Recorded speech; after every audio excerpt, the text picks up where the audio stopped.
in both the environment and the market, we were practicing the exact same accounting. What do I mean? In both the market and Mother Nature, we were underpricing risk. We were allowing the people who did that to privatize the gains. And then when the losses happened, we socialized the losses across our whole country, in some ways the whole world. So in the market, we allowed people who were giving these really bad mortgages to underprice the risk of those mortgages. We allowed the people who did that to privatize their gains. And then when they blew up all the banks, we socialized the losses across every American taxpayer, and to some degree, people all over the world. We're doing the exact same thing in Mother Nature. We massively underprice the risk of emitting all this carbon and burning fossil fuels. We allow the companies to do that, the coal and oil and gas companies to do that, to privatize the gains. But we're then socializing the losses in the form of future climate change, future disruptive climate change, on your credit card and mine. Yeah. So in both the market and Mother Nature, we're practicing the exact same accounting. Underprice risk, privatize gains, socialize losses. Now underlying that is a set of common principles, which I call IBG and YBG. I'll be gone or you'll be gone. So I give you a mortgage, I sell you a mortgage that I know you can't possibly pay back. No problem, I'll be gone. I sell that mortgage to a bank. No problem, I'll be gone. Oh, you can't pay the mortgage one day? No problem, you'll be gone. Okay, so we do that in the market, and we do the same thing in nature. We allow people to tear up the Amazon and plant soybeans. No problem, I'll be gone. We allow them to do that at scale and sell it to China. No problem, you'll be gone. But of course, you'll be here, and I'll be here, and our kids will be here. Yeah. So we can't just be practicing IBG and YBG anymore, and that's the commonality between the market and Mother Nature. We're behaving the same way in both. So we're both human beings. Mm-hmm. What is it in human beings that we're causing all these crises? It's really a breakdown in values. It's a shift from what one of my teachers, Dov Seidman, a business philosopher, calls situational values. It's a shift from sustainable values to situational values.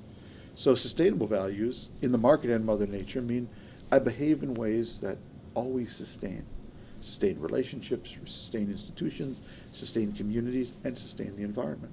So I would never sell you a mortgage that I know you can't possibly pay back. That would not be behaving sustainably. That would be behaving situationally.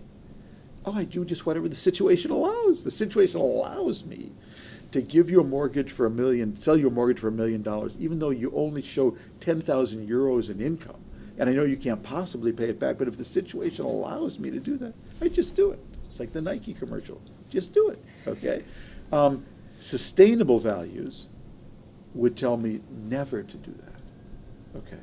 So situationally, I can go buy up 100 acres of the Amazon, tear it up, and plant soybeans. Situationally, I can do that. Sustainable values would tell me never to do that. So unfortunately, we've gone from a greatest generation in America that on more days in more ways practiced sustainable values in the market and Mother Nature, to our generation, my generation in particular, the baby boomer generation, who practice a lot more situational values. Just do whatever the situation allows. So where did it go wrong? Hard to know. I think a lot of it had to do with the end of the Cold War. The Cold War was a hugely disciplining force, particularly in the market and in politics, probably in some ways just by accident in nature as well. But the Cold War said you just can't do whatever you feel like doing because we face a great enemy, in the Soviet Union. And so our parents' generation were more disciplined, more rigorous, and had to behave in sustainable ways. You couldn't risk not, because we faced a great global threat. My generation, we grew up in post-Cold War for the most part, and as a result, we we kind of loosened our belt, kind of put our feet up a little bit, and said, what the heck? Let's just do whatever the situation allows. Yeah. And that has implications in both the market and Mother Nature. Well, you say that the race to become the new green superpower will be between China and the USA. But who's currently leading? Well, it's a little of both. The truth is we are very complementary, and we should be really working together. We're very good at innovation. China is very good at implementation and at scale. And the ideal combination would be we invent a bunch of stuff, and then China manufactures it and makes solar panels as cheap as tennis shoes. And then everyone in the world can use them. So we mutually benefit from that. And to some degree, that's kind of happening in a kind of haphazard way. Be better if it happened in a formal way. Look, I would like things to be manufactured here, but we're not in the low-end manufacturing, anymore. And so if it scales in China and China makes it really cheap, so people in the Netherlands can use it and people in America can use it, great. But that's the ideal combination. Yeah. And by the way, same with Europe. Europe invents stuff. People in the Netherlands, it's a huge amount of green innovation coming out of Europe, particularly Denmark. And then it ends up, scaling in China, and they bring the price down. It's a wonderful thing. You need the market, but the market. Some people say, "Oh, just let the market do it." Like the market is just a garden where all the plants grow. Well, that's actually not how it works. A good garden, somebody plants the seeds, somebody puts up a fence, somebody takes the weeds out. Markets don't just happen; they have to be shaped. They have to be incentivized with the right standards and regulations. So if you incentivize a market to produce certain things, and then you let the market decide which is the best, that's great. But if you just say, well, let the market decide, the market will go for the cheapest, dirtiest fuel. Yeah. Okay, so markets are like gardens. They have to be cultivated. They have to be tended. They have to be shaped. That's the role of government. So what if it just doesn't happen? If it just doesn't happen, there's this thing called Mother Nature. Yeah. And Mother Nature, one of my great teachers, Rob Watson, who's the founder of Lead Buildings, likes to say that Mother Nature, she's just chemistry, biology, and physics. That's all she is. Yeah. And Mother Nature is going to do whatever chemistry, biology, and physics dictate. So you can't say to Mother Nature, we've been having a little recession. Could you take a year off, okay? Stop pressuring us with this carbon stuff. Mother Nature is going to do whatever chemistry, biology, and physics dictate. And Mother Nature, to put it in American baseball language, she always bats last, and she always bats 1,000. Do not mess with Mother Nature. So you can say, we don't care, we're just going to do our thing, but what we'd be doing if we behave that way is in effect taunting Mother Nature, basically saying to Mother Nature, what you got, baby?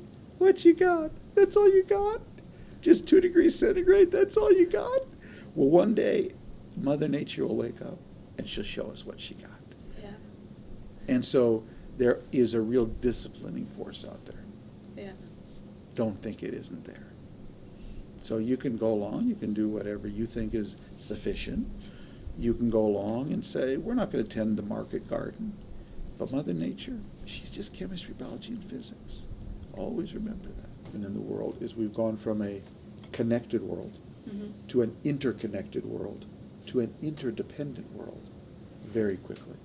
We are so much more interdependent now, environmentally and financially.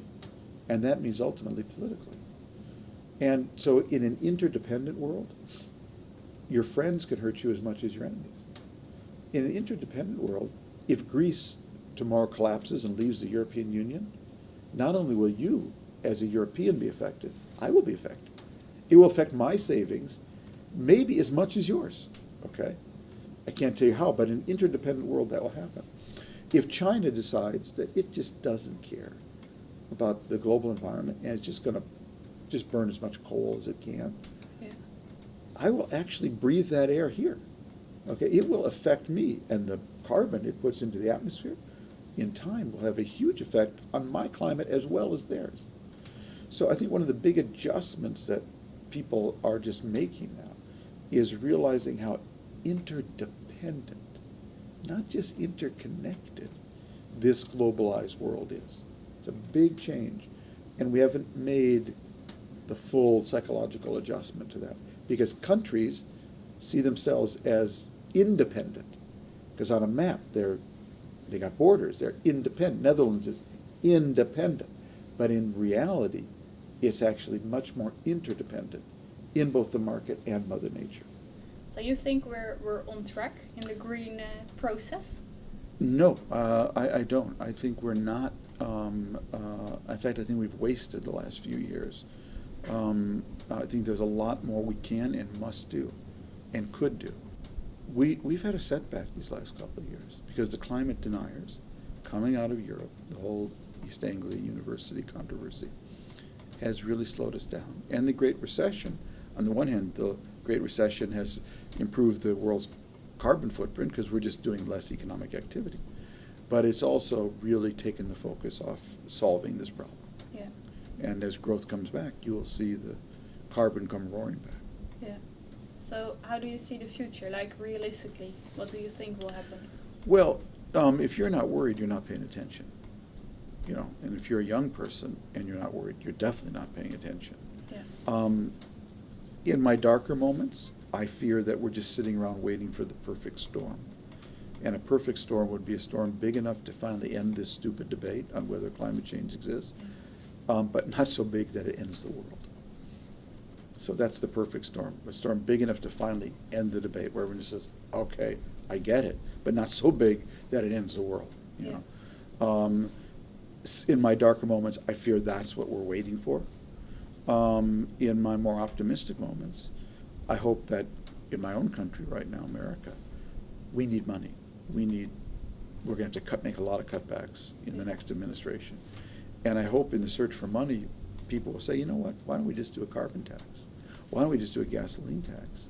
Why don't we reward people for doing the right thing, using less carbon, and earn money from that, and stop punishing people for doing the right thing, which is working, and lower our payroll taxes and our corporate taxes. So I think in the next year you could see a big change in the debate here around carbon tax or gasoline tax, because we're going to need money. And as we need money, why don't we do it in a smart way that helps the environment and cleans the air and takes money away from some of the worst dictators in the world?